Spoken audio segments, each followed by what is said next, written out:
Okay, week one has some games in the book. Y'all already know the drill. We're here on a Friday morning to not only preview the college football that's in front of us, but to talk about the college football we've already seen. And we got some big time games yesterday. Y'all already know the drill. When you come in here, like the video. If you're enjoying what you're seeing, hop in the chat, get involved. Guys, if you're into premium college football apparel with vintage logos, be sure to check out Home Field. They've got you covered for all your college football fan wear, and be sure to use code ATTS15 for 15% off your first order. But as always, having said that, we have got a lot to talk about, and I don't think that there's a better place for us to start than reacting to some of what we saw during week one. And I think that the best game for us to start with is probably the biggest game we saw yesterday, or at least depending on who you're a fan of. Granted, I've long time been a fan of the SEC. We're going to start with this Florida-Utah game, because this was a game that a few months ago we were talking about this on the SEC Connect, and at that time I had picked Utah to win the game. I thought Utah was a very well-coached team. Kyle Whittingham, very disciplined, and every single year we see Utah, you can expect the same thing. A very disciplined team that's going to handle business. However, as time kept getting closer for the game to be here, I started getting more and more concerned for the Utes. And the reason was simple. You kept hearing chatter that Cam Rising isn't going to be playing.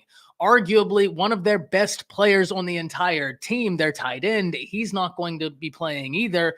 And by the time the game got here, we find out that Utah is without several starters. Florida's more or less walking into the situation whole. That being said, Florida offensive lineman Keontae Goodwin will not be playing during the course of the 2023 season because he is going to be sitting out to take care of his mother, who is sick.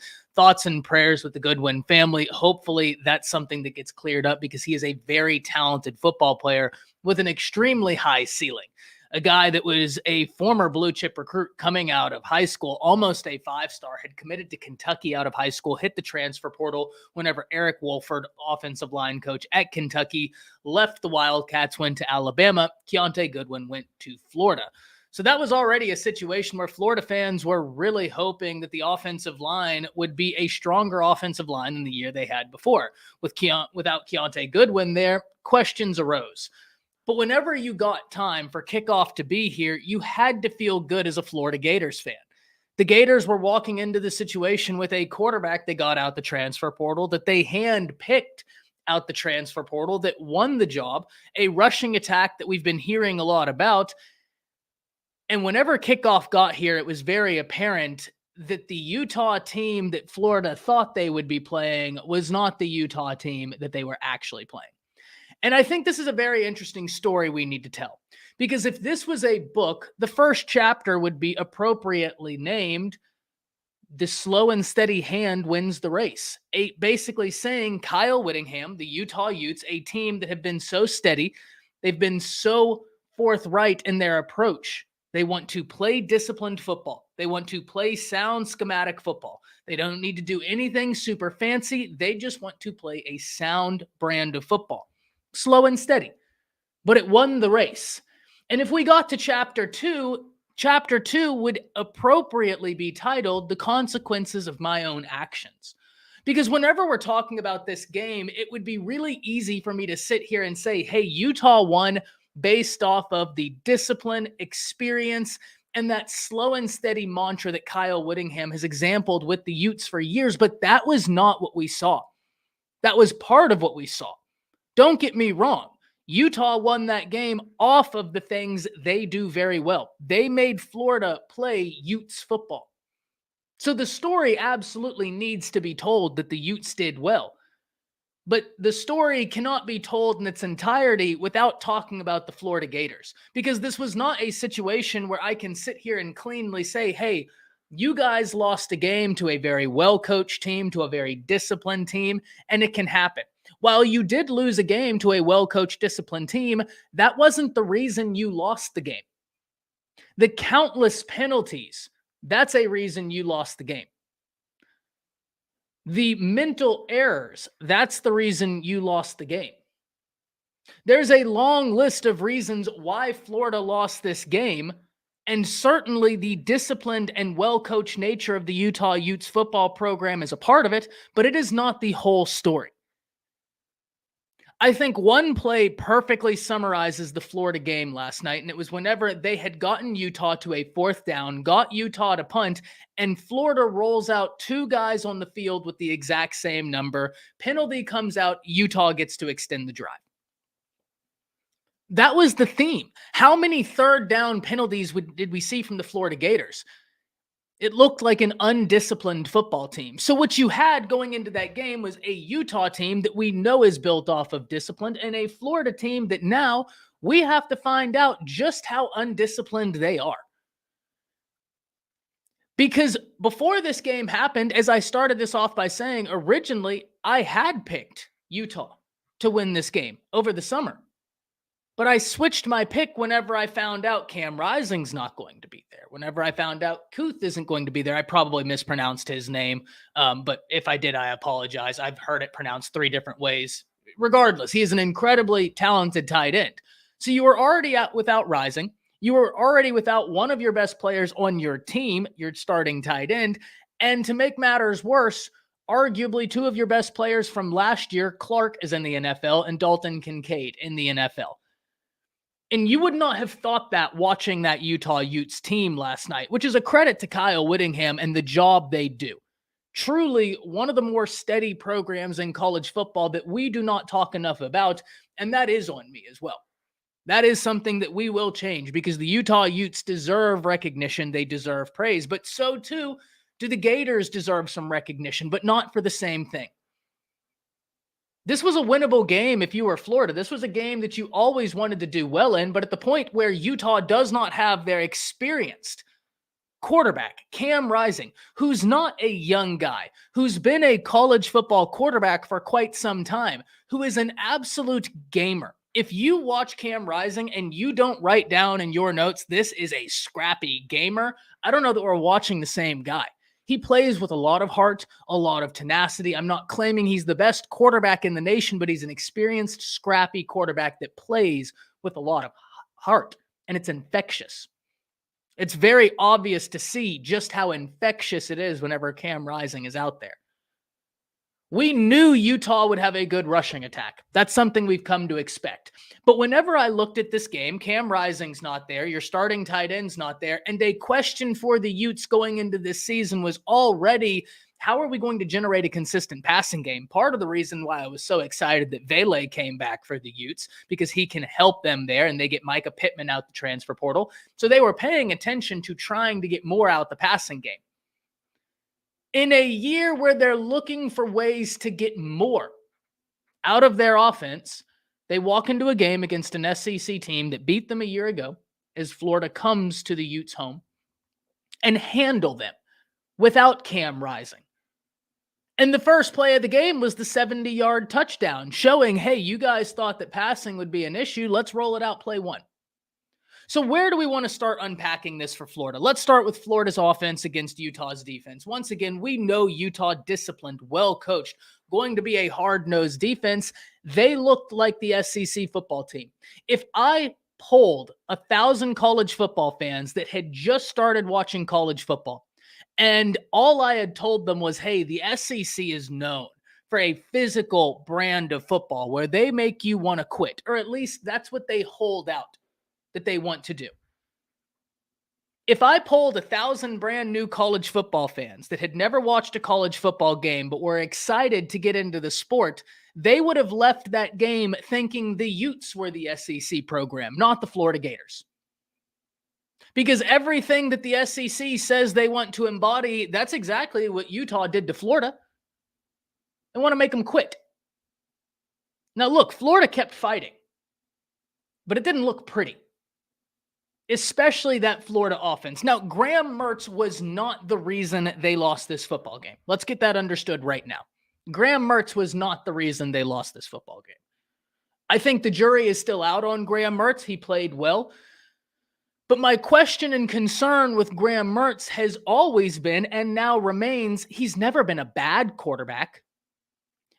but can he be the quarterback that wins you a game? And Florida fans, the reason why I find that to be such an important question for you in particular is you're coming off of a year where the quarterback was the reason you won a lot of games. Hell, if we look at the Utah game last night, I think there's a very real argument he was the reason you won that game last year.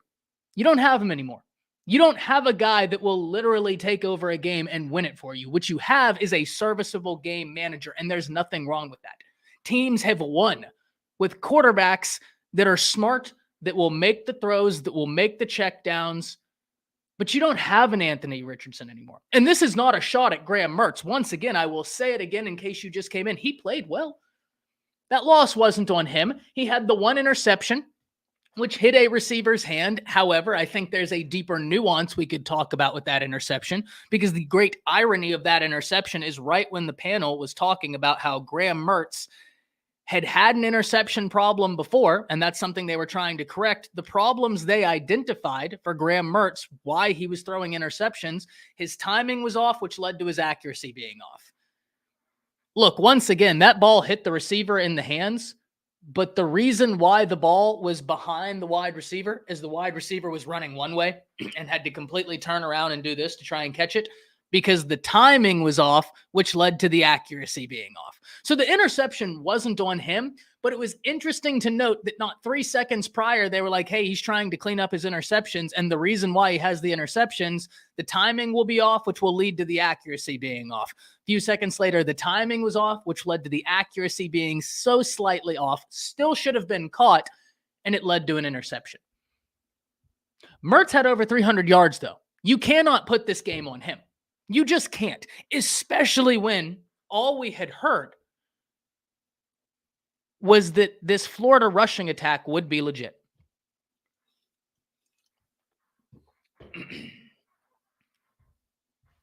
All we'd heard all offseason, and even myself, all I had held out to all of you, I think this Florida rushing attack will be legit. And I genuinely thought that.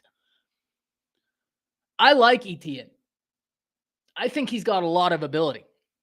And I don't know that the running backs are the problem. I can tell you what I do know is a problem. That offensive line. That offensive line had issues last night. Utah pinned their ears back. They saw Graham Mertz, who's not a mobile quarterback, and they said, prove it. Then they realized that that Florida offensive line isn't very good, and they said, oh, now you really got to prove it. I think the thing that stood the most out to me is the Florida offensive line. Yeah, they might have size, but it almost looked like one of the requisites that Florida was looking for in the offseason for offensive linemen is, do you move like your feet are stuck in cement? If you move like your feet are stuck in cement, come play ball for us. It was an enigma to watch, truly. And this gets us into a deeper conversation. A conversation I started having in February. A conversation we've had since January, really. Largely took place in February. Whenever we look at teams who got their job or got their head coach last year, so new guys, I'm looking at Mario Cristobal, I'm looking at Dan Lanning, I'm looking at Brent Venables, I'm looking at Billy Napier. How many of those guys started the rebuild instantly? Brent Venables did. Dion did. Coach Prime right now, he started the rebuild instantly. How many times do we see coaches take over a program and start the rebuild instantly? Well, Florida rolled the dice last year. They played the way they played, up and down year. And then they did the rebuild going into year 2. Now, for those of you that have been around the channel, you know I love recruiting. I love the transfer portal. Part of the reason why I love the transfer portal is it's a little bit of an equalizer in college football. Coaches have been allowed to view college football as a business forever, and they can get up and leave, walk out whenever their heart's desire. Yes, there might be contractual obligations, but let's be honest here. Let's all be adults here. We know what happens. So in a lot of ways, the transfer portal allows for equalizing the players that same luxury that the coaches have had for so long, which I'm good with. But one thing you've heard me say as a fan and an advocate of the transfer portal is I don't know if you can build a team from the transfer portal. I think you can use the transfer portal as patchwork, as a Band-Aid. But Florida tried to piecemeal an offensive line together out the transfer portal. Guys, I talk about this at length. That is a notorious position to play in the first place. And I want to frame it like this because it's a little humorous. I frame it like this all the time, but it really paints the picture that I think we as fans need to understand about college offensive line play. Your offensive linemen, when they're coming out of high school, they could have film. They could be a top 10 offensive lineman, but they could have film of them trying to block me. Well, that's not indicative of them being a top offensive lineman. That's them playing someone who's not even in the same stratosphere as them. When you get to college football, things equalize. That's why I'm never surprised, and I say it all the time. Hey, there's a massive difference in size, speed, strength, technique required to play at the next level. I'm never surprised when offensive linemen come into a situation and take time. But I'm also never surprised when an offensive lineman who's been in college football comes into a new situation and takes time, because that room needs supreme gelling. They didn't have that at Florida.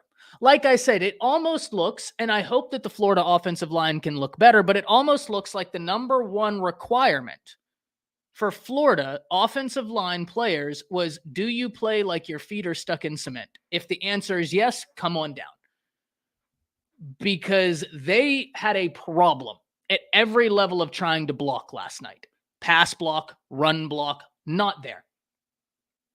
And while that's a talented Utah team, you already know the Florida Gators watched that, licking their chops, and thought to themselves, we might set a sack record. So Florida's offense, they've got some questions. And I think the one good news I can say to you is it's not Mertz. You cannot in any reality look at that game last night and pin that loss on Graham Mertz. You just can't. You just can't. There are 1,000 places I can point to before I get to Graham Mertz. I think we can have a nuanced conversation about the interception because, ironically, like I just said, you just had the announcers breaking down what Billy Napier and Graham Mertz had identified as the reasons why he was throwing so many interceptions. His timing being off, which led to the accuracy being off, and then he throws an interception that the receiver touched, but it was off where it should be because his timing was off, which led to the accuracy being off, which led to an interception, which leads to another plot point in a theme. If you were a Florida fan wanting to see a lot from your offense, that wasn't it. And on Twitter, you already see comments. We fired Dan for this. I like Billy Napier. But if the Florida Gators play like they did last night for the rest of the season, where they're having trouble blocking a team that has 8 starters out. Let me repeat that. A team that has 8 starters out.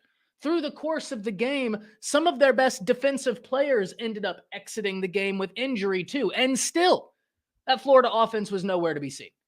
Even with Utah leaking players throughout the game. Still, nowhere to be seen. You knew it was bad when there was a Florida player who had played for Florida, transferred to Utah, tweet, so we let go of Dan Mullen for this. Ex-Florida players are tweeting about it. That's not where you want to be.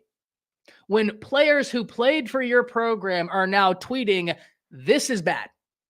We let go of Dan Mullen for this. And ladies and gentlemen, I think it's very important to note, Dan Mullen was let go for being in a conference, and this wasn't the reason he was let go, but it was certainly a reason. He was let go for saying, we'll worry about recruiting when the season is over. Something you can't say being an SEC coach. Because Kirby, Nick, not only are they worried about what happens tomorrow on Saturday, they're worried about what happens Monday, Tuesday, Wednesday, Thursday, Friday, and Saturday on the recruiting trail. They do both. You can't be Dan Mullen, the Florida Gators, trying to catch Georgia and Bama and say, yeah, but I don't want to put in the work they do. That's not going to work.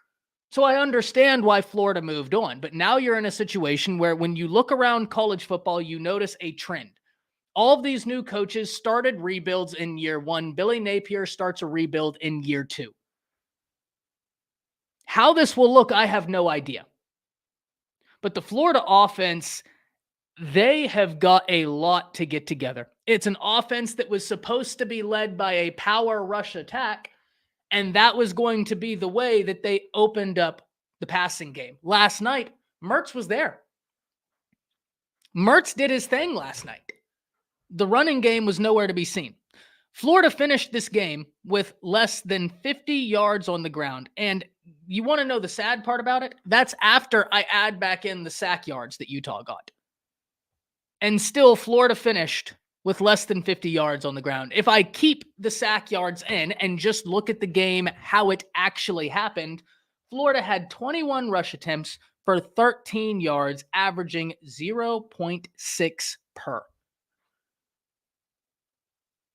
The SEC brands itself on a physical brand of football, and I understand that the Utah Utes, they too brand themselves on a physical brand of football. But one team was vastly more physical than the other, and just like I started this off, if I had 1,000 people who were jumping at the bit to start getting into college football, that wanted to inundate themselves with college football fandom, if I told them, hey, the SEC, it's typically known for hard-nosed football. We want to get active. We want to play hard. You want to make them quit. I'm not saying that's what happens. Understand this if you're watching and you're not an SEC fan and you say, but doesn't the SEC lose this game, this game?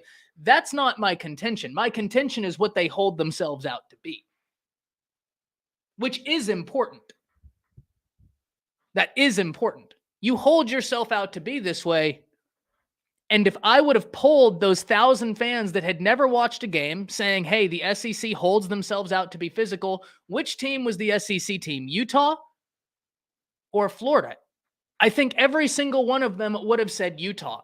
I know they all would have said Utah if I said, oh yeah, by the way, one team is relying on their second and third string quarterback, their second string tight end, their safety who's having a hell of a game, Bishop. He just limped off the field. Their signal caller on defense, he's not active right now, and they're still handling which team is SEC. Then it would be unanimous Utah. Utah would be the SEC team, or at least that's what everybody would tell me. And could you blame them? Could you?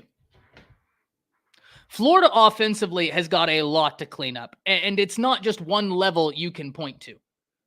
This isn't a situation where you as a Florida fan can point to it and say, you know, we just lost because Utah's disciplined.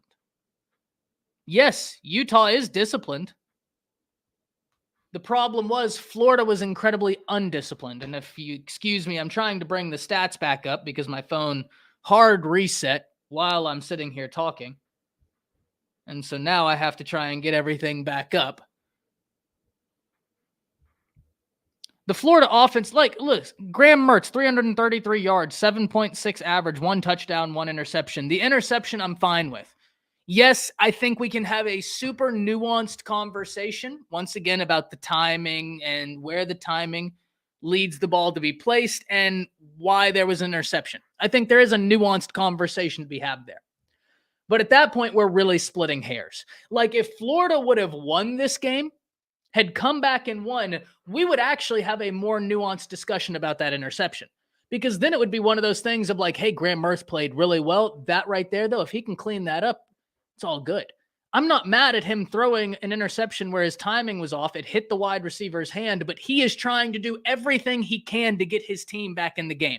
I wouldn't have minded if that's when he started having bad plays because nothing else for Florida was working. He had to try and figure it out. So Mertz, listen here. I wasn't sure how you would do. You earned a passing grade from me, and there's not a second argument from me. Graham Mertz, listen, ladies and gentlemen, hats off to him. To go 333 yards when your running game, which is supposed to be the bread and butter of your offense, has 13 yards? That's impressive. That's very impressive. I got to give credit where it's due. I have to. And especially when we look at this, they had 5 sacks. Not counting how many quarterback hurries, Utah had 5 sacks. Look, Mertz did his thing. Good for you. I actually do think that needs to be pointed out because there were a lot of people around college football doubting Mertz.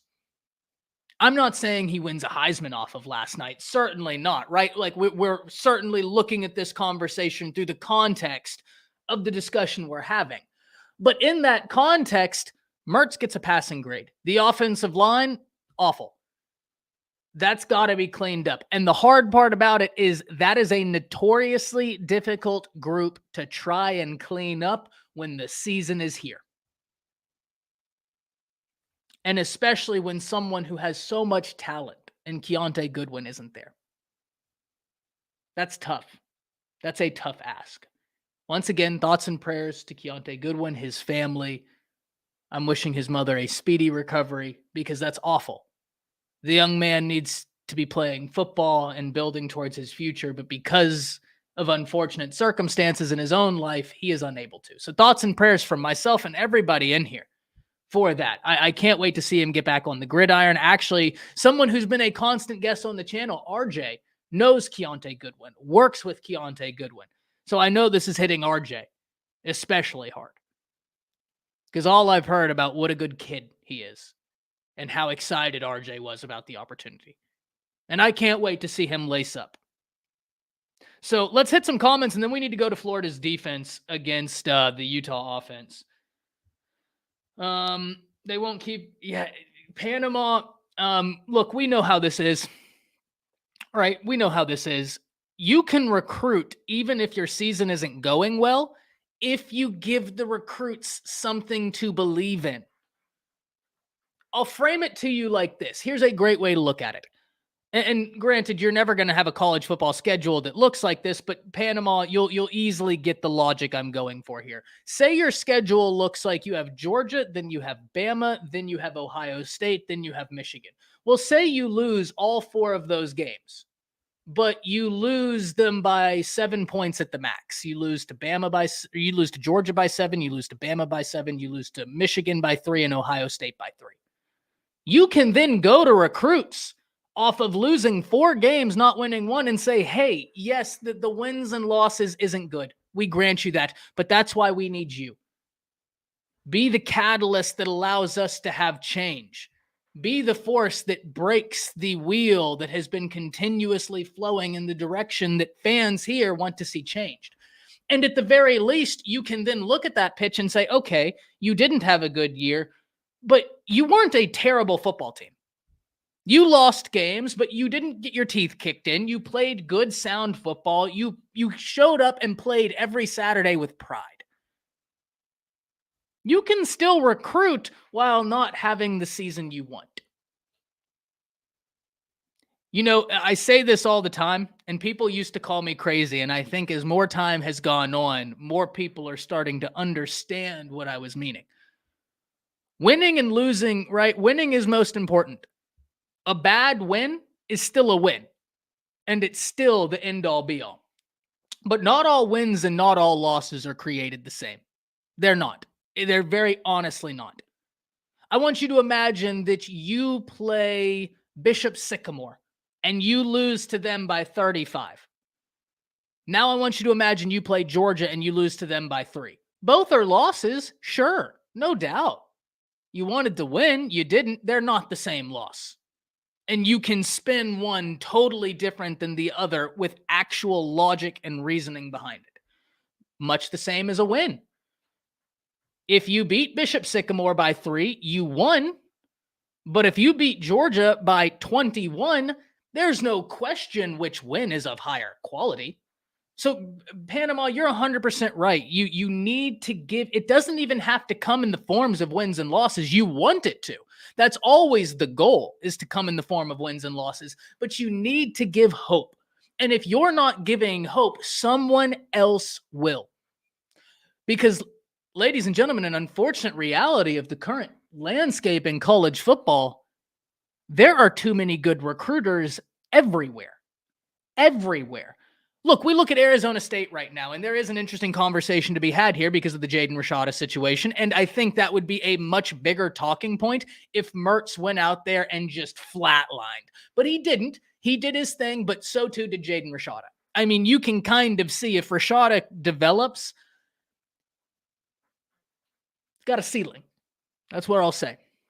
But if I look at Arizona State, I like Kenny Dillingham. He's a young guy. I'm not sure how effective he'll be as a head coach recruiter yet, but he's got charisma. People like him, and that will open doors. But you know what Arizona State does have, Panama, to your point? They have Rashad Samples and they have Brian Carrington. Those dudes can recruit. I mean, they can get into any living room and nobody would bat an eyelash if you're familiar with the work they do. So you're 100% right here. Cole says, Utah, a dark horse college football candidate. Hey, Cole, listen to me, man. Whenever they get back that tight end, whenever they get healthy, Utah's good. Kyle Whittingham is good. He's a good coach. And I think there is a very serious argument to make that they're the most underappreciated college football team year in, year out. Utah fans love them, but you don't see them getting national love. They've started to more recently here, but they've been a solid football team, Cole. A solid football team. Utah is one of those teams where if you draw Utah, you circle that game and you tell your team, if you guys sleepwalk going into this game, we will lose. Not we may lose, we will lose. That's just Utah. Credit to Kyle Whittingham. Not a big fan of what he said about the rivalry thing, though I think he is on to a larger point about the way college football is heading. So his point, well received. I think he's on to something. It's just kind of a very real look in the mirror at the current landscape of college football. Panama says recruiting is a 365, 24/7 job, never stops. 100%. And that's why I'm never mad at some coaches who just say, I don't want to be a college coach. It's not for me. It's not for a lot of people. Do you think they will lose recruits over this game? I hope not, T. I certainly hope not, because it is game one. And I know I'm coming down hard on Florida right now, but that's because I have been very forthright in public. I like Billy Napier. I like him. I do. He did great stuff at Louisiana. But there's a conversation that needs to happen. So, T, do I think they will lose a recruit over this game? I certainly hope not, because they're recruiting really well right now. And I certainly hope they're able to get it together. But something's got to change. Steven, thank you for being in here as always, man. Van, what's up, my guy? Anthony, my man, says, Ty, I believe guys like Dan Mullen and Billy Napier are more NFL coaches than college coaches. It easily could be, because what you just said about didn't care about recruiting proves the facts. I think look, you're Anthony, I think you're 100% on to something. That, or if you have a staff where you know you have ace recruiters up and down, like let's say you have a wide receiver coach that a Brian Hartline, you can then get in a Dan Mullen and be like, I don't care what you do recruiting. Right? Like you can only worry about this a few days a year. We have Brian Hartline. Go call plays. I still don't know that that's conducive to success long-term, Anthony. Like, I'm certainly willing to hold out that I could be completely wrong, but I think it's much more appropriate to use in that circumstance than your head coach saying it, especially in the SEC, especially when you're looking at Georgia and Bama. And you already know the SEC has unfair expectations placed upon all of these coaches, because you have to be the standard, right? They're paid to win games. Well, the guys winning are Kirby and Nick. There's your standard. Not the easiest standard to attain. And you're saying, I don't want to recruit until the season's over? That's not going to fly. I like Mullen as a coach. I do. But I knew it was over when he said that. Would the outcome be the same if the game was played on a neutral site? Ben, look, I'm perfectly willing to say maybe it would have gone better for Florida because you wouldn't have to deal with the altitude as much. But once again, it wouldn't have changed the outcome. You get what I mean? Like, maybe Florida was able to generate a touchdown more, but then if Florida generates a touchdown, then we have to then run the scenario of how does Utah respond, because they responded when they needed to. So that logic must then carry over to any adjustments we make theoretically within the game. So I'm perfectly willing to concede, Ben, that maybe if it was a neutral site game, a drive here or there could have gone different, but that same logic would apply over to Utah as well. A drive here or there could have gone different because Utah responded so well last night. Anthony, I completely agree, man. Completely agree. Panama said there was absolutely nothing I saw from Florida to build on in that game. I can't name one area where I can say there is. I think Mertz, once again, Panama, I'm not saying he won a Heisman, but I mean, we were really wondering what will he be? He went out there and threw for 300 plus yards against Utah. That is impressive. I'll look, hats off to that. I'll give Mertz that. He went out there and laid it on the field. I got a lot of respect for that. The running back room, Panama, I like the talent in it, but I think you would agree with me here, right? If I was talking about Miami, I assume you're a Miami fan. And if I was talking about Bama, if you didn't know, Bama fan, if I said, hey, I love our running back room, but we have a wet piece of paper blocking for them, it doesn't matter how much I like the running back room, right? If you said, hey, I love our running back talent at Miami, but we don't have an offensive line, it doesn't matter how much you like your running backs at that point. It doesn't. They can be great. They need help. And I think that's where we are. Now we're going to talk about the defense here. Utah proved they're more than just Cam Rising. Yeah. But Florida just looked unprepared. They didn't have an answer, and I think it's not good. This game proved that Billy Napier is not ready to be a Power 5 head coach. Also, I was not surprised that Florida lost to Utah last night because I didn't think their defense and running game was as good as people made it out to be this offseason. And, there's an interesting conversation here, Anthony, because I've seen a lot of people on Twitter saying, hey, Florida's defense last night wasn't actually bad. And I don't think I would say they were bad. But I've also seen people saying, hey, actually, the Florida defense was pretty good, and it was the Florida offense that caused this game to sputter. While I completely agree, the onus of blame is certainly placed on the Florida offense for the offensive line, leaving the quarterback and running backs out to dry. Are we also not going to pretend like Utah was not playing their second and third string quarterback without one of their greatest weapons on their team, Kuth, who is an absolute mismatch at tight end? Are we not going to pretend like a question going into this game is what is Utah going to do to generate passing options? Because this was a Utah offense last year that was very good, but they wanted more out the passing game. Now you walk into a situation where you have a redshirt freshman quarterback who's very talented. He was fun to watch, but he's more of a dual threat guy, still learning.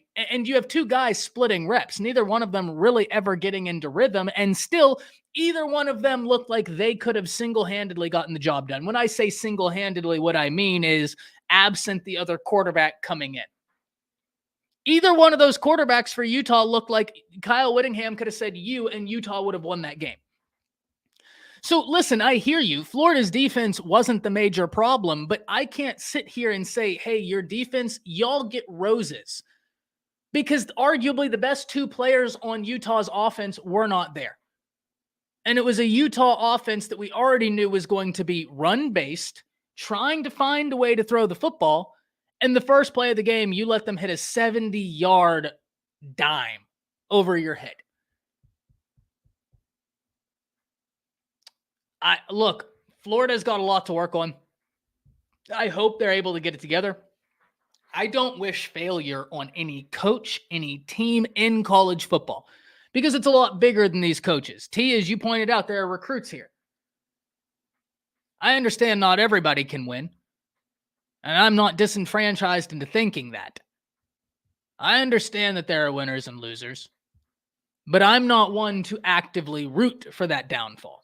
And I certainly hope this isn't the downfall of Florida, but this is a very real conversation. If you think I'm being hard on Florida, I'd love to have the conversation. Maybe I am. But I also have to talk about what I saw. And that's a Florida team that still needs a lot of help. Now, T, you hit this on the head. This is why, before we go into this Nebraska game, and I'm very fired up to talk this Nebraska game, ladies and gentlemen, super excited to talk this Nebraska game. You hit the nail on the head. This is why I kept saying whenever the Big 12 kept making moves, by the way, we have conference realignment to talk about as well. Whenever the Big 12 kept making moves, I kept sitting back and saying, hey, this is great that y'all added in UCF, BYU, Houston, Cincy. Go get Utah. The second they got BYU, I said, go get Utah. You just lost one of the most lucrative, biggest rivalries in the sport in the Red River Shootout. You're not going to be able to replace that. You're just not. Don't convince yourself that you are, because you're going to be hurt. But you know what you can do? You can replace a rivalry with a rivalry, one that moves the needle to college football degenerates like myself. Utah BYU, sign me up. You can bet your bottom dollar, you can bet your sweet bippy that I will be watching that game no matter the time it is played, no matter what. Because for me, that moves the needle. It's a rivalry game. It's two teams that personally I think have always been pretty good teams. At least two teams that if you see them on your schedule, you're like, okay, well, we can't sleepwalk into this game. We'll lose. Ty, are you talking about the Cade Otton tight end that was drafted by the Chargers? No, I'm talking about the tight end that Dalton Kincaid. That might be who you said. I'm not sure who he was drafted by, Anthony. Autocorrect might have gotten you right there. But yeah, if you're talking about Dalton Kincaid, that's who he was gone. Kincaid was gone. Kuth was gone. Cam Rising was gone. Brian Bishop got banged up. Their signal caller on defense got banged up. I mean, listen, hats off to Utah. Hats off to Utah. Great game by the Utes. Great performance by Kyle Whittingham. And that's why I think that's how we need to end this, because this doesn't need to be solely the story of bad Florida. That's part of the story. I wish Florida fans, I could tell you that the entire story was good Utah. That's what we could spend this whole time talking about, was good Utah. And there's certainly a lot of good Utah to talk about. But a good percentage of this story is also the inadequacies of what Florida did last night. Utah didn't win this game by being the more disciplined team. Florida lost this game by being the more undisciplined team. And take it from an Alabama fan that just watched what was an otherworldly talented team. Discipline means everything in college football. Absolutely everything. So we're going to have to see how the Florida Gators continue going from here. Let's move forward, though. Nebraska, Minnesota. And did anybody else shed a little tear last night? Or was that just me? Just me? That's fair. Listen, this Nebraska game, this was Big Ten football embodied. And I know I'm the minority. I see a 10-13 game and I get excited, because that means probably defense was played or there was no semblance of offense. Last night, we actually had a bit of both. There's a lot to unpack in this Nebraska game.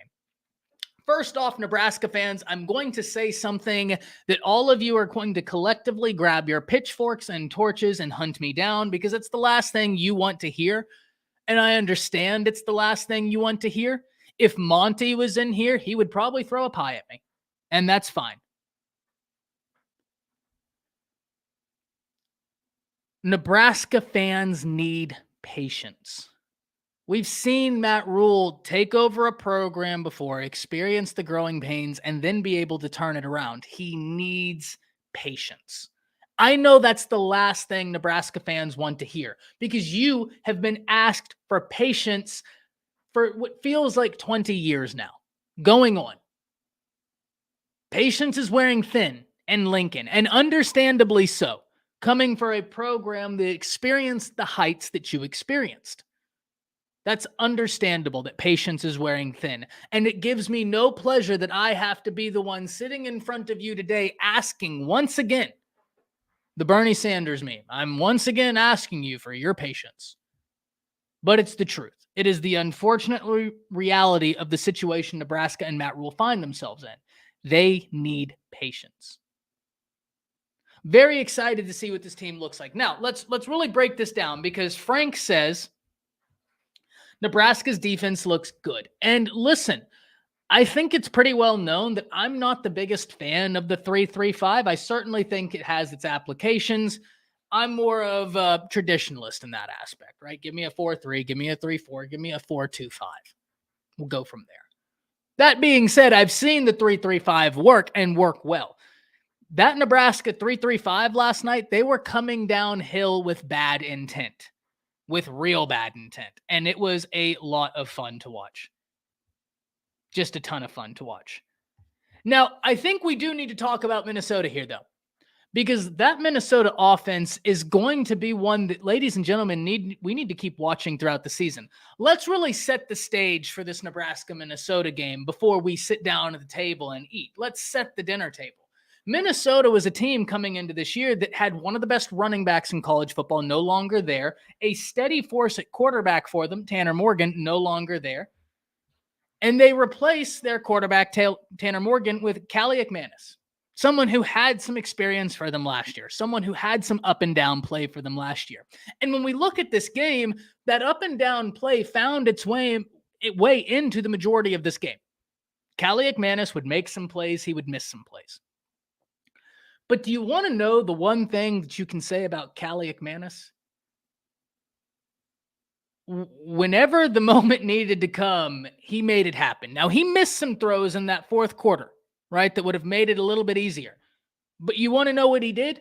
He made up for it by making the throws that they needed to make. And Daniel Jackson, ladies and gentlemen, he is a senior. That wide receiver was routing people up last night. It was not just the toe drag touchdown. Go back. I was rewatching that game into about 3 o'clock into the morning. And I can't tell you, there was one slant route he ran where I replayed that bad boy about 15 times because the way he set up this DB that was playing inside release was masterful. Daniel Jackson sitting there and he realizes, okay, the DB is inside release. My route is going to take me inside. I need to get this guy thinking I'm going to release outside. By the time he went to release inside, the DB's hips were completely pointed at the sideline, meaning he had done his job. That DB thought that it was going out. Daniel Jackson ran in. Beautiful gain. I mean, the kid can run some routes now. He can run some routes. And he almost had a toe drag touchdown right before diving. But it just so happened that the toe wasn't completely in. The ball might have hit the ground. But listen, Daniel Jackson, if you watch Minnesota football, I can guarantee you this, you are going to have a blast watching him play because I had a blast. Even up at 3 o'clock this morning, hitting the back button, watching him run a slant. That's when you know, ladies and gentlemen, we have something. I'm sitting here watching you release on a slant route because you set that DB up masterfully. It was so cool to watch.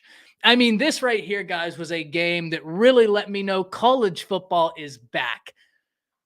So for Minnesota's offense, you had to replace Ibrahim. You had to replace Tanner Morgan.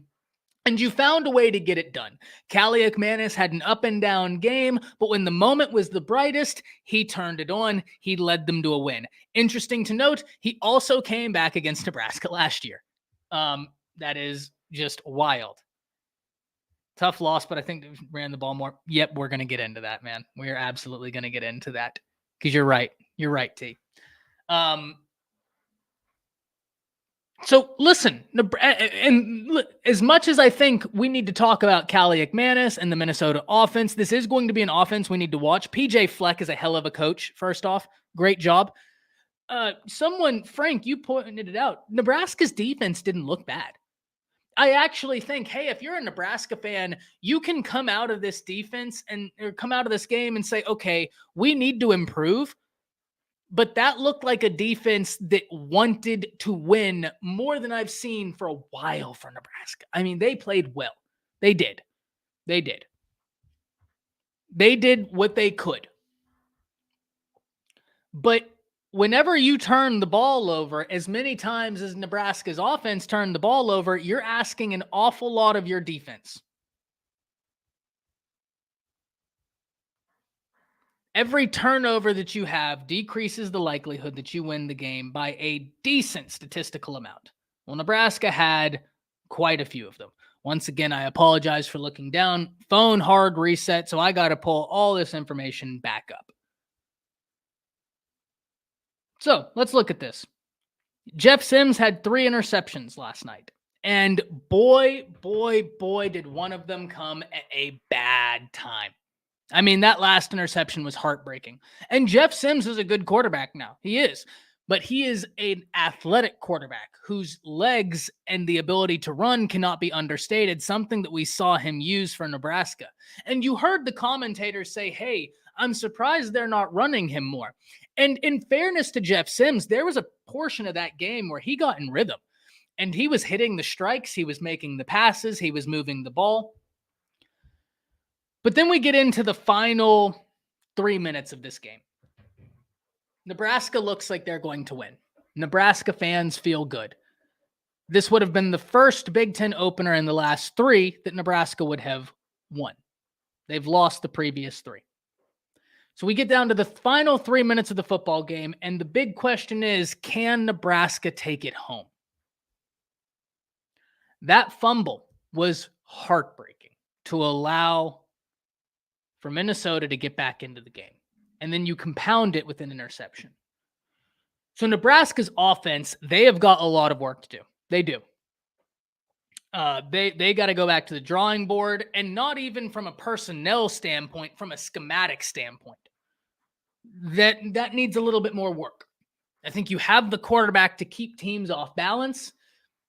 You might need to use him. But the Nebraska defense, I think if they would have won that game in a bit more impressive fashion, you'd have seen headlines today. Are the black shirts back? And I myself was hoping during the course of that game that Nebraska's defense would win them the game, maybe get the last minute turnover, so that the headline on this stream today, the black shirt defense returns. I remember that. I might be young, but I'm just old enough to remember that. And Nebraska fans, I do think you need to be excited about what you have defensively. That defense, they were playing fast. They were playing with bad intentions. That's all you can ask. This is a Minnesota team that, like Utah before we just talked about, they are disciplined. They are well coached. They are going to be good, but they were a Minnesota team that had to replace a lot.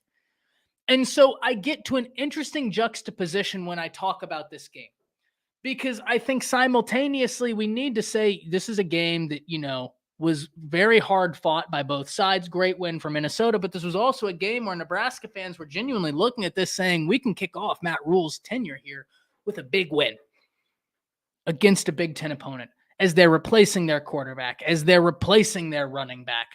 And what ended up happening was Callie McManus, when the moments needed to happen, he made plays. Daniel Jackson was awesome last night. Awesome. And in fact, there were several wide receivers for Minnesota that I think we need to be watching this year that are very, very talented. So this is, in all senses of the word, heartbreaking. A heartbreaking loss for Nebraska. You had the game right there and you lost. And now it gives me no pleasure to be the one sitting here saying something that's all too familiar, but all too true to Nebraska fans. Patience is required. The last thing you wanted to hear. And I apologize for having to deliver that message, because I too want the Huskers to return. We need to give it time. So we're going to see what Nebraska looks like. We need to move on, though. Dominick McKinley. We've talked about this a few times on the channel, and this has been such an interesting recruiting battle. We're going to talk about it again today. Now, we talked about this originally Tuesday when I said I thought this could be a battle that was between Texas and Oklahoma. Now, after I got out that stream, and even during the course of the stream, people were saying, hey, it might be Texas A&M. So I start calling around, and what I found was, even while I was streaming, when I had said, hey, I think Texas, Oklahoma might be the two teams you need to watch, I was told by someone I trust as much as anybody in this industry, no, when you said it, that was more or less right. But by the time a few hours had passed, that information was no more. That's how fast things move in recruiting, ladies and gentlemen. And once again, I'm no insider. I just read tea leaves and have fun.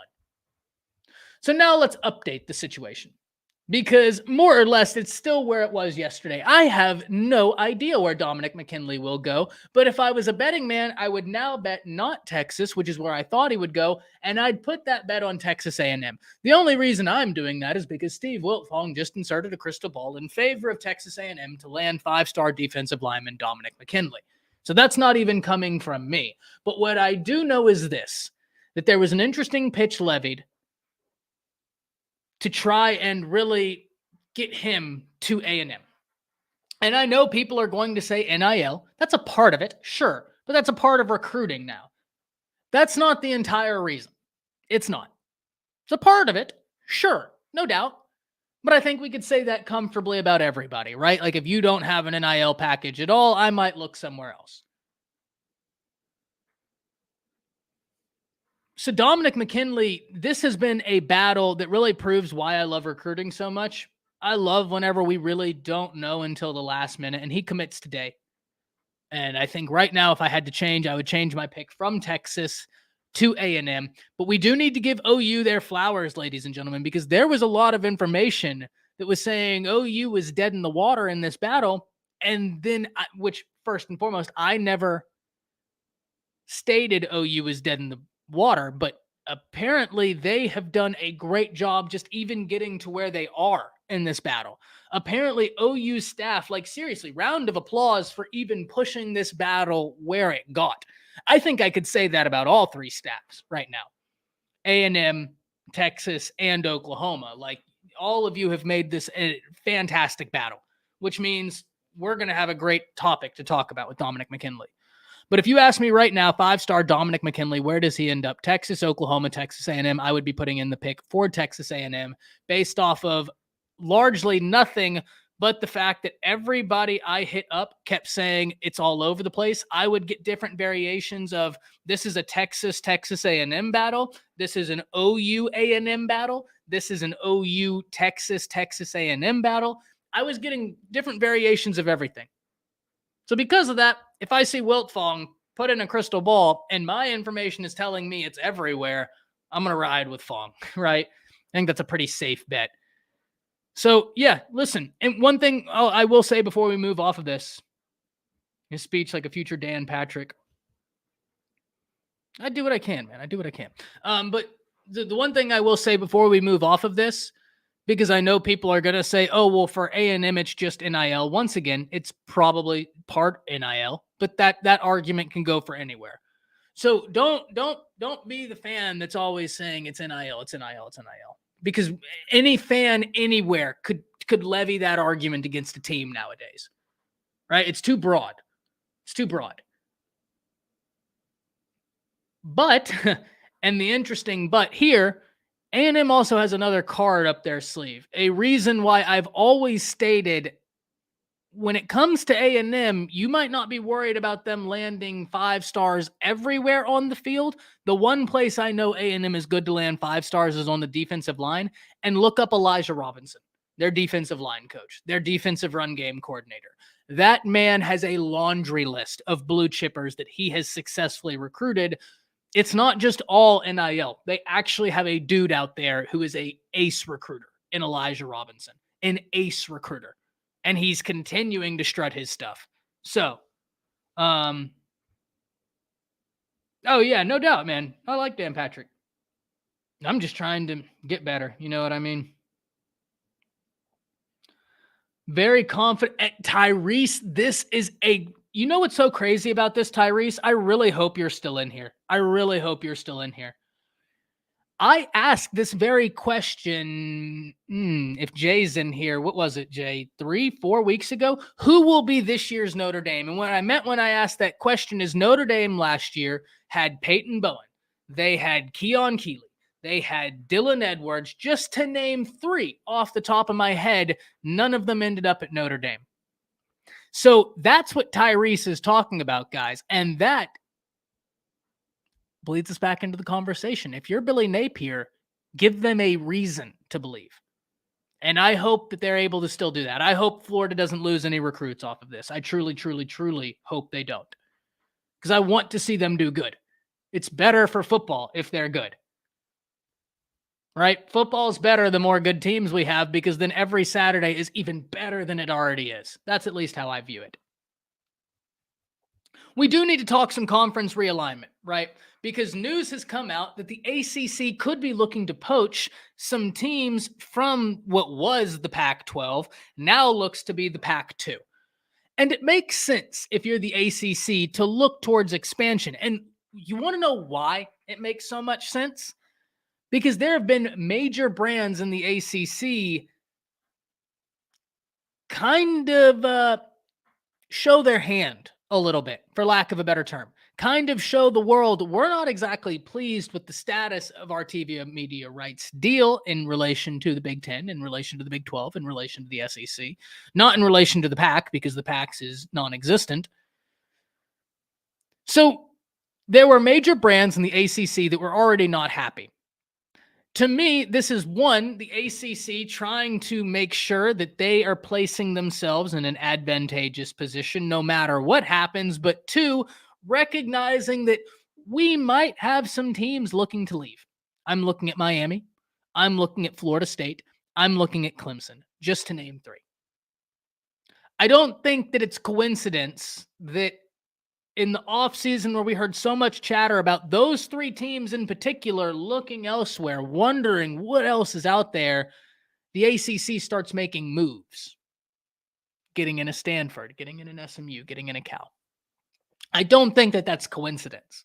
Now, correlation does not always equal causation, but there is a cause and effect. And I think, in my opinion, it's safe to say that the cause and effect here is that you had major brands flirting elsewhere, making it publicly known that we would prefer to be elsewhere, and now you're making moves. That's survival. It's what the PAC didn't do.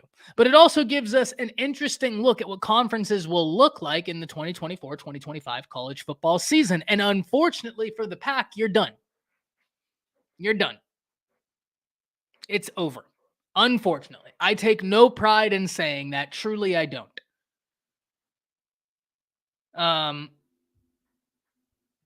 Yeah, no, look, music, you're not wrong. You're certainly not wrong. Right? It's an interesting phenomenon that now happens because the big names from the PAC were already taken. But that being said, there's still nice brands in there. What do you do? What do you do? It's not going to have the impact of some other ones, but what do you do? Great comment. Love that. Listen, this is survival. This is exactly what that is. This is the ACC trying to posture themselves in a position that even if they get hit by the two, and Florida schools such as Miami and Florida State say, we're out, we're done, they will at least be able to turn and say, okay, well, we got these four brands that in no way make up for what we just lost, but at least keeps us moving. Fanatic Sports says, what happens to Oregon State and Washington State? I have no idea, man. I'm not going to lie to you. I have no idea. I don't know. And I don't know that, like, do we see the Big Ten grabbing one of them? Maybe, maybe not. The Big 12's pretty darn loaded. I don't know that the ACC would do it because now they're pretty darn loaded. Actually, I don't think the Big 12 is as loaded as I think. I think the Big 12 and the SEC are actually both sitting around the same amount. Oh, thank you, Wesley, for the 5. He says, just wanted to say Roll Tide, and I'm so excited about our O-line and running back most rushing yards per game in the SEC at the end of the year. Listen, Wes, Bama has prided themselves in trying to get this offensive line back. Doug Marrone really did a number on this Alabama offensive line. It's something I've talked about, but I think that there's an incredible conversation to be had about Coach Eric Wolford. What he has been able to do since coming in from Kentucky to Alabama has really been special because you're looking at the guys he has been able to successfully recruit. I mean, you're talking Caden Proctor, just to name the obvious one out the rip, someone who is huge, but then you're looking Ola Saline and Miles McVay, several big names that will contribute sooner or later for Alabama. But it's not just the recruiting he brings to the table. Because if I want to talk about what a good recruiter Eric Wolford is, as impressive as it is for me to say, hey, he landed Caden Proctor at Bama, someone can say, well, he was recruiting with the Bama brand behind him. And I think we can all agree, whether you like Bama, whether you don't like Bama, if you get to recruit with the Bama brand behind you, you're probably going to be in an okay spot. Right? Like, that is a recognizable brand. 24/7 Sports just said it was the number one most recognizable brand amongst recruits, where they polled, I don't know how many recruits across the nation, and the number one most recognizable brand for high school football athletes was the Alabama Crimson Tide.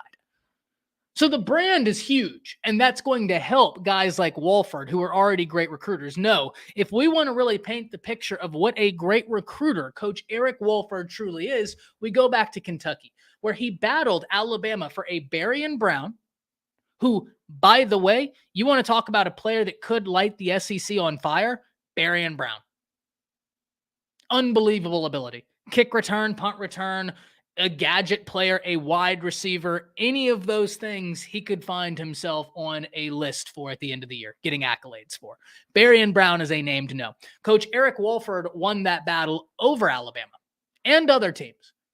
What about Keontae Goodwin? We talked about him at the beginning, hoping that his family situation with his mother, she finds health and peace, and she can go on healthy forward, and that Keontae Goodwin can go on and play football, and that his mother gets to watch him be the player she always knew he could be, because he's a very talented kid.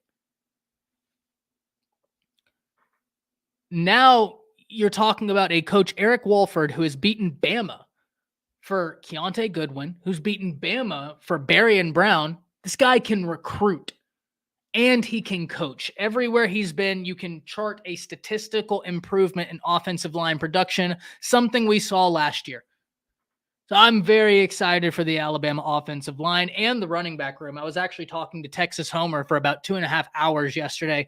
Guys, if you're a fan of college football, do me one kindness. There are a few channels that I will always recommend. Unfair Sports, the Horns Down Podcast, PG Show, the Fan Attic. But Texas Homer is up there with the best of them. From an Addict's perspective, Nino's Sports Corner. Texas Homer does unbelievable docu-style content on Texas Longhorns, recruiting, game breakdown. Please do me this kindness. Go subscribe to his channel. If you're a college football fan, even if you're not a fan of the Longhorns, you will learn. Your knowledge on college football will grow from his videos, from his content.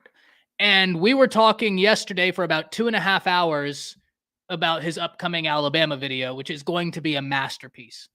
And we were talking at length, Wesley, about the running back room. And he was like, well, who do you think are the guys? And we almost both started chuckling when he asked me that, because we were like, well, where do we want to begin? There's so much talent in the running back room. So yeah, have to plug that up. The second that video comes out, y'all already know, I'll probably put it on the community page so that y'all can go check that out. But Texas Homer is a content creator I genuinely couldn't recommend enough, and an ace human being. Such a good dude. Such a good dude. Music says, what do you think about the possibility of the ACC and SEC merger? It could happen, but I'm in order for something like that to happen, Music, and this is just the way I look at it, I could have my order of operations backwards, and I certainly hold out the possibility that that could happen. But when I look at this, we would have to have some sort of plan in place for the way the games would be played, the way we would view conference champions and all that before we get into there. And I know people are already thinking, well, we already have a 16-team playoff. But if you're merging the SEC and the ACC, you're taking away a potential conference champion. You're taking away a lot in terms of how it would be played. And I know it doesn't feel like it would be that big. And I know I'm saying that it probably feels like it would be huge. But that one move would create a domino effect. So do I think it could happen? Music, I actually think, oh God, why did his name? Chip Kelly had a great idea for college football, actually. He's like, well, I mean, at this point, it's getting ridiculous. Let's just do a Power One. And I was like, you know what? Actually, that's not the worst idea. Now, the reason we can't do it is because of the TV media rights deal, because of money. Me and Anita money now. Right, the famous greed. That's what this is about. That's what this is about, in my opinion, Music. Do I think it's a possibility? I do, because I think that inevitably every year we go, we're moving more towards a mass conglomerate of power teams, whatever they call it.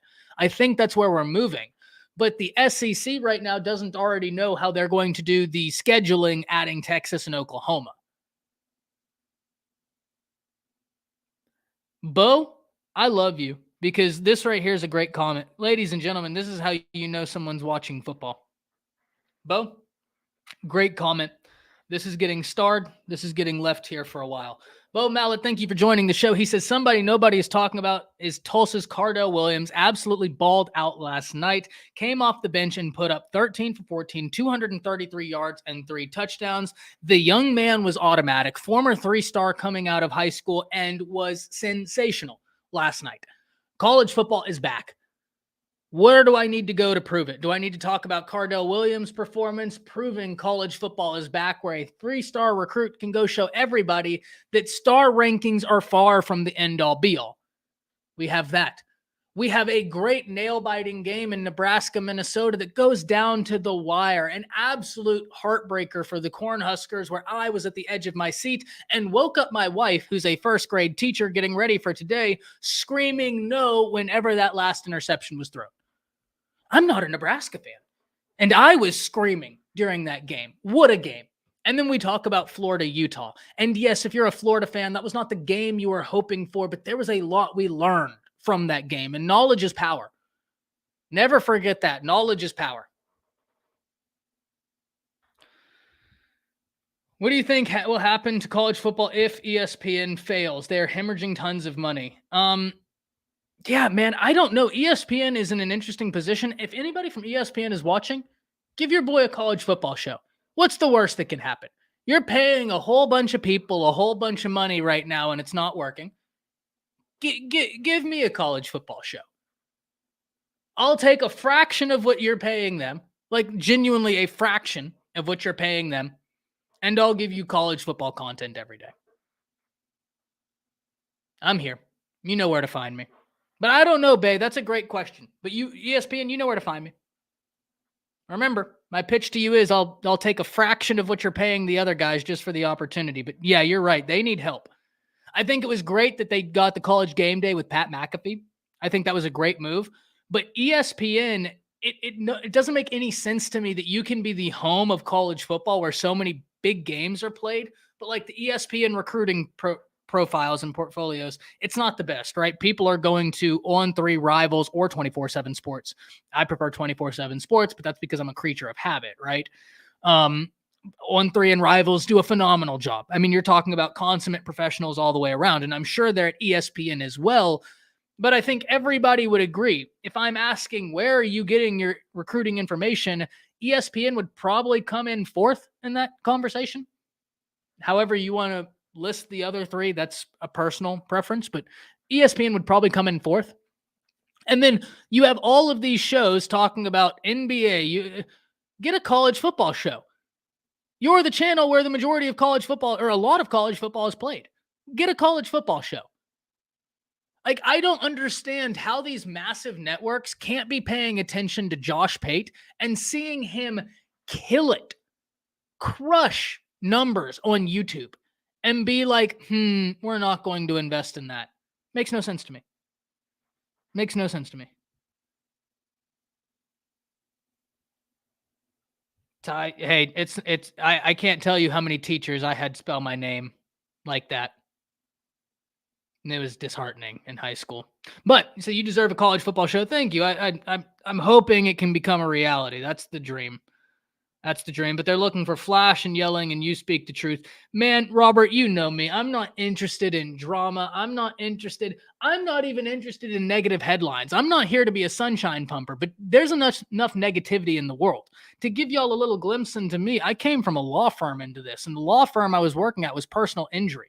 So I was dealing with some grim stuff, right? Trying to write cases over people who may have been decapitated and trying to prove that they may have been alive longer to experience the recognition as to what had just happened to them.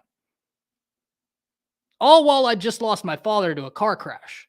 And my whole life had prepped me to be law. So I thought that was my whole life, and I'm working in a personal injury law firm a month after my father's killed in a car crash, handling cases like that. And that's when I realized, I don't know that I have the mindset for this. I'm already in a bad place mentally. I need to pivot. So I graduated college and started this YouTube channel. Took a chance. And here we are. But that's why if y'all ever wonder, how come you don't talk about some of the negative stories that go around? Because there are plenty of people to talk about the negative drama in college football. But do you know what I will talk about? We'll talk about that negative situation, but what does it mean on the flip side? What does it mean on the flip side? What's the positive in this, right? Like, if you lose a game, we can talk about it. We can talk about what we saw. If you have some players do some knucklehead things and get kicked off, we can talk about it. But do you want to know what I'm more interested in talking about than the players doing something knucklehead? What does that mean for the players that now have an opportunity thrust upon themselves? If you have a bunch of players on your team, go and do something that's knucklehead behavior, get kicked off. I'd much rather spend 30 minutes talking about the 3 guys that didn't get kicked off that now get an opportunity to live out their college football dreams. Oh my word, Stink Cat, thank you so much for the 50. Love the show, Ty. Thank you for being in here. I don't know what to say. Stink, I mean, thank you so much for the $50. That's unbelievable. Thank you for being in here and sharing your morning with us. This is what it's all about. But that's the thing, guys. That's why I'm not interested in the drama. I'm interested in talking football. And most importantly, I'm interested in talking about the intersectionality between football, culture, and law. Sports, culture, law. And I'm interested in talking about why recruiting matters. And that's part of the reason why I started this show off upset at what we heard about Keontae Goodwin. Because for every college football player we see going out there and pursuing their dream, there's 100 kids in their hometown that are looking up to that young man saying, I could be him. Whether I'm on a football field or not, his ability to go and find his light gives me permission to go find my light. That's why recruiting matters. It's far bigger than just what happens on the gridiron. And I can attest to this. I come from a town where they didn't send a lot of kids to college.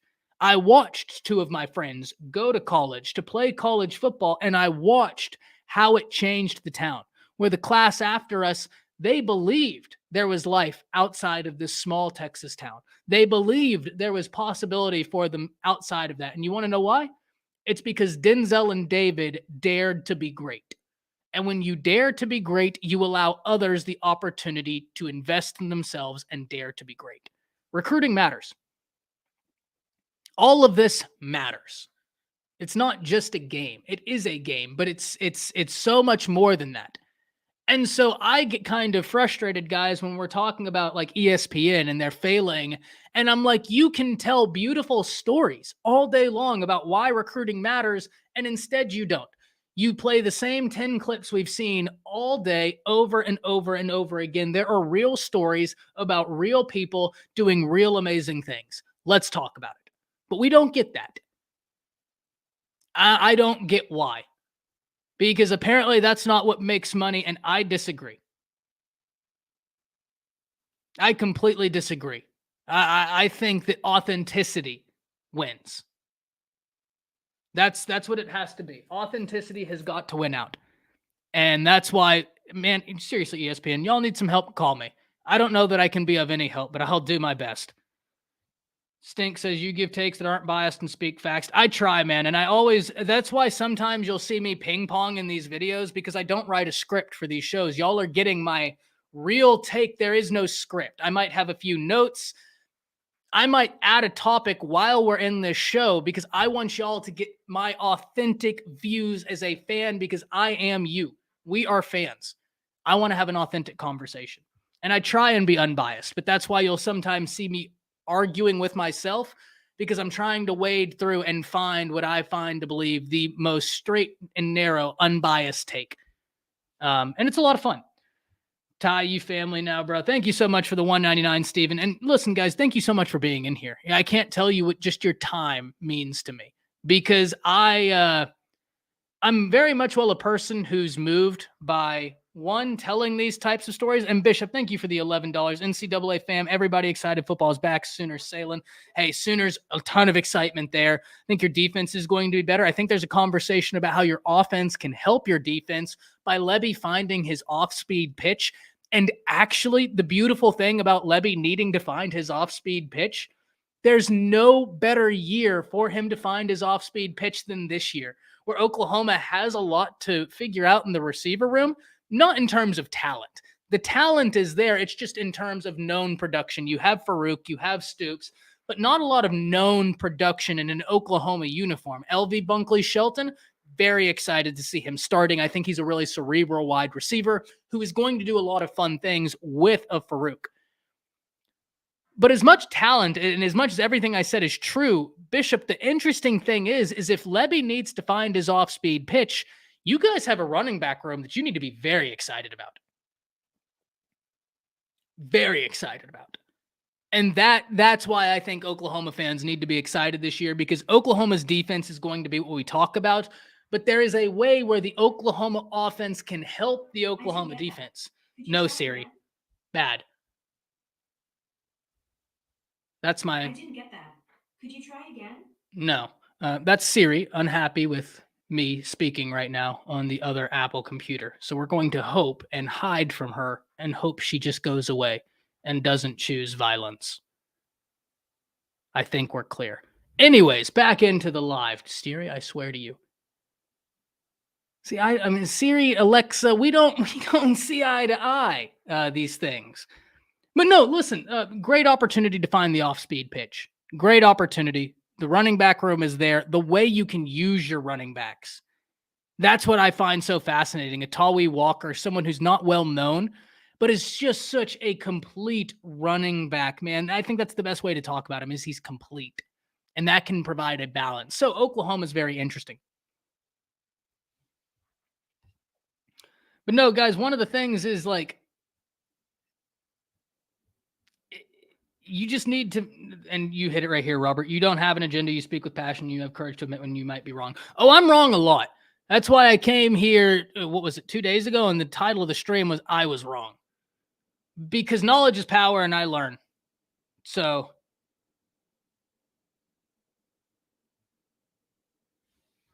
Ty, I was just wondering about, yeah, man, I don't know, because the whole money thing at ESPN is just ridiculous to me. It's almost like they oversaturated their own market with the same show over and over and over and over again. What it was is you had First Take that worked, and now you tried to do a bunch of offshoot variations of First Take. And how much First Take do we really need?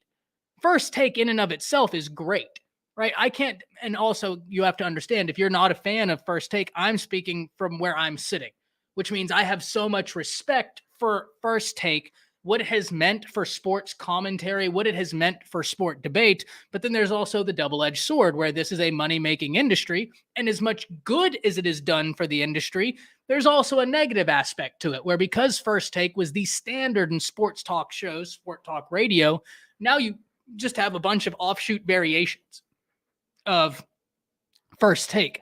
And it's one of the big reasons why I have turned down doing segments or collabs on the channel before, not because I don't like the other content creator. God, I haven't met a content creator now that I mean, I've been very lucky to have a great circle, but just because it was almost a pre-planned thing, where it was almost like we were bringing thoughts into the video and almost operating under an agenda. And that's not what I want.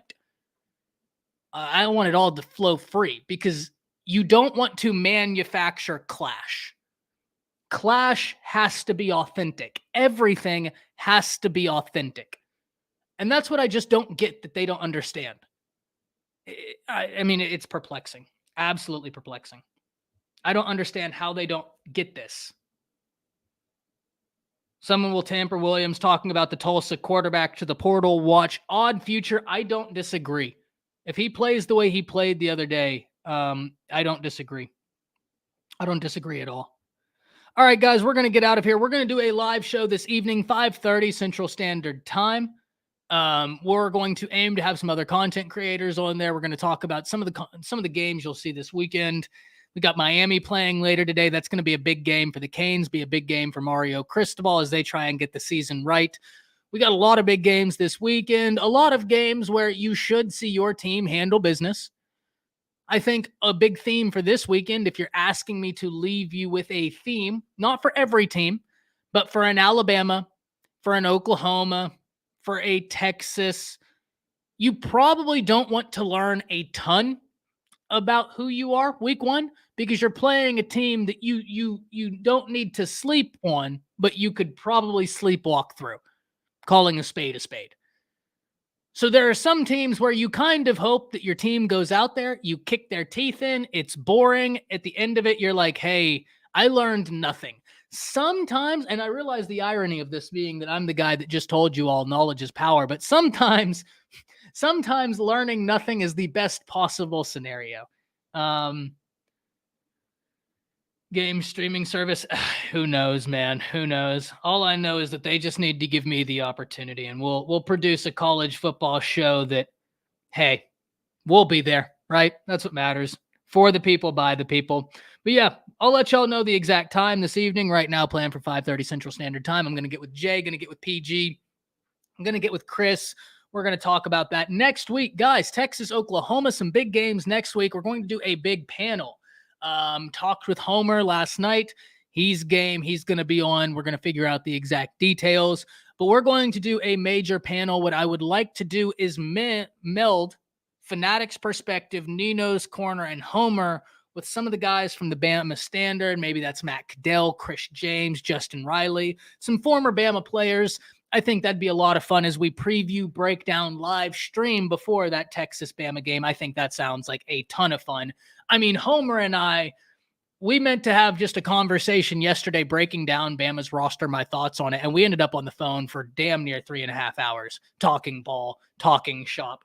Love that guy. Once again, guys, I know I recommend a lot of YouTube channels for y'all, but that's because I genuinely think right now YouTube is in a really interesting place in terms of college football content creators, and we're blessed. We have so many amazing content creators. Unfair Sports, absolutely worth your time. Jay does an amazing job. PG with the PG Show, authentic content through and through. PG is going to give you his opinion straight up, and you gotta love how he does it. Talks to the recruits, awesome content to follow. But also, I mean, you look at the Texas side of this, right? You look at Fanatics perspective, an absolute trailblazer on the YouTube side of college football content creators. You look at Nino, someone who, how he's not at 30,000 subscribers yet, I don't know that I will quite ever understand. You look at Homer, I genuinely think he might have some of the highest quality sport content on the platform. And I'm not just saying that. I've said that before, off prompt.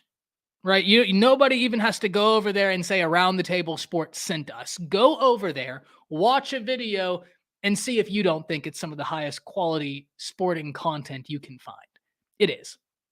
And it's not just relegated to that, guys. I mean, you look, great content creators such as High Top Sports, who I wanted to hit up for today, get him on the show, but he might be hurting a little bit being a Florida fan, but an unbelievable content creator. Great guy. Makes great stuff.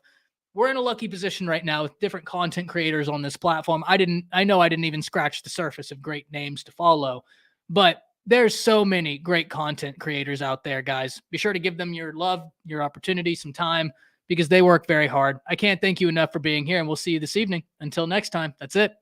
See you.